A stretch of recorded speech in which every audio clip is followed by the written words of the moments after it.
When there is a strong immediate need and importance for focus, suddenly humans are able to gather their will instantly in that very moment, and all scattered thoughts about their perceived problems, which they took so seriously before that moment, which they gave so much credit and they were such a victim to, all that suddenly is ignored without any hesitation or inner struggle or battle. Suddenly we're master meditators because we perceive there's an importance to it. So when we keep complaining like, oh, I can't focus, I can't do this, it's nonsense. It's just you give so much importance to all your tiny, tiny little problems that are not actual problems. And you give so much importance to trivial little things that absolutely have no influence on your state of being, except because you give it that power. And you've gotten so used to it and everybody else is doing it. Because of that sloppy cornflakes degree of consciousness that we have as a society, no offense, it's just the way it is, we have forgotten to train ourselves in the importance of gathering our will. But when it matters, suddenly we're fucking Superman and Superwoman. So we got to see how full of ass we are when it comes to our own self-belief and how much we can focus. If we really want to, we would be. So there's a hypocrisy often in our thinking. It's just that we give so much importance to things that we know don't really matter, especially not compared to our overall health, well-being, spiritual advancement, and so forth. So, for example, when I used to free dive, people often think like, oh, well, wouldn't you be panicking? Well, that can happen. But for me, at least, and of course, I was already quite trained in consciousness at that time, so maybe it's a little bit easier for me, or more, not easier, but more well-trained. But if you're going quite deep on a single breath, so there's no oxygen tanks involved in free diving, right? So you're going down, and let's say you're at 30 meters or something like that. So you're 30 meters below the surface, and for American metrics, it's close to 100 feet. So let's say you're at that depth, and and let's say something kind of goes wrong, or you notice like, oh, maybe, I'm not feeling so well actually in my dive, or whatever it is. And in that moment that your best chance of getting back to the surface without passing out before you get there is to be focused. It's to ignore panic. All right. So now you have this perfect equation at 30 or 40 meters depth underneath the water surface. And you look up and you see this, you see these tiny little humans that are swimming up there. And something doesn't quite feel great. You don't feel at your best. Or you feel like, oh, there's just so much contraction of like, which happens during freediving. And for some reason, you have a bit of an off day, and it kind of throws you off, and you start to feel a panic come on. Oh shit, I have to go 40 meters up before I get there, but I already feel like I have to breathe right now. It's a fun sport, by the way. But only do it if you feel really inspired to do it. But then I've had those moments where that comes up, and then there's almost this physical nervous system response of panic, the instant mind survival metric.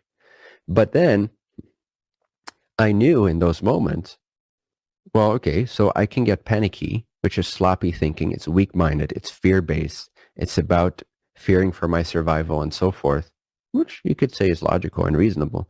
But nevertheless, panic is thinking of myself as small. However you want to turn it. Panic is me believing I'm this small, tiny little human being that's a victim of its circumstances, even in that situation. I chose to be there. I chose to be at that depth. It's my decision. And I have faith in the universe. I have faith in myself. I did this. I signed up for this. I wanted to do this. So here I am. Get yourself together. Get a grip. So, but then also, even if your life is at stake, get a grip. And you can, with enough focus, you can withstand scary situations and be on point and be powerful and be focused and be Neo-like in the Matrix. Because in those situations, and using the freediving as an anecdote or example, you know that your best chance of actually getting to the beneficial result of surviving, in this case, is to ignore the panic. Because I know that if I start panicking and if I indulge those weak thoughts, those little person thoughts, if I indulge that temptation, it's very tempting, right? To start thinking about your death and panicking.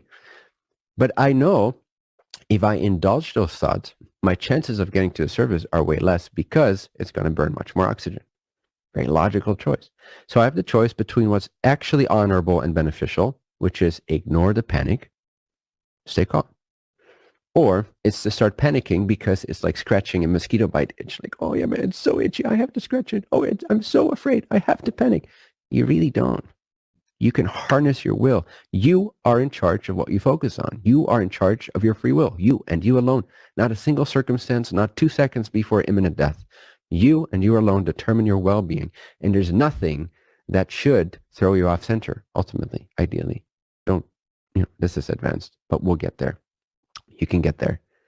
And it's also perceived benefit. You just know, I got to focus, which means I have to ignore all the panicky thoughts. Just ignore it. Just don't think. Boom. So this is the gathering instant will, instant concentration.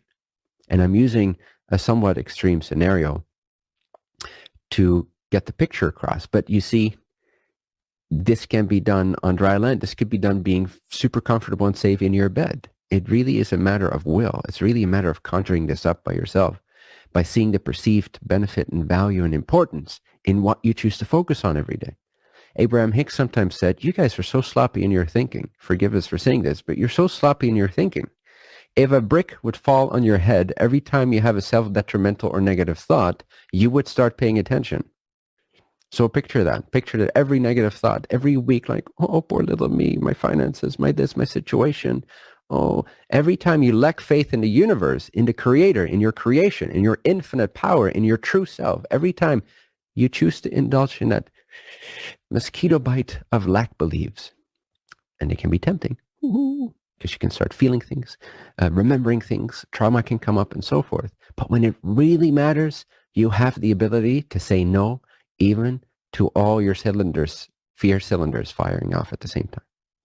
So again, if you can kind of get this, and if this can kind of be transmitted through this message in an extreme scenario, then for sure you're going to be able to apply this at a higher level now that we've talked about this, now that this has been conveyed and transmitted in your everyday scenarios. You can suddenly be like, oh yeah, I'm not 40 feet under the water, 40 meters under the water. I'm actually fine. So why am I spending so much time on this negative thought? Or why am I spending so much time in just this scattered state of not knowing who I am and not caring about being present, being awake, being aware of my own attention? Attain to your greatness. Remember who you are. Remember what you're capable of. You're capable of so much more than you realize. Just knowing that, your well-being will skyrocket compared to where it is today. You create your own reality.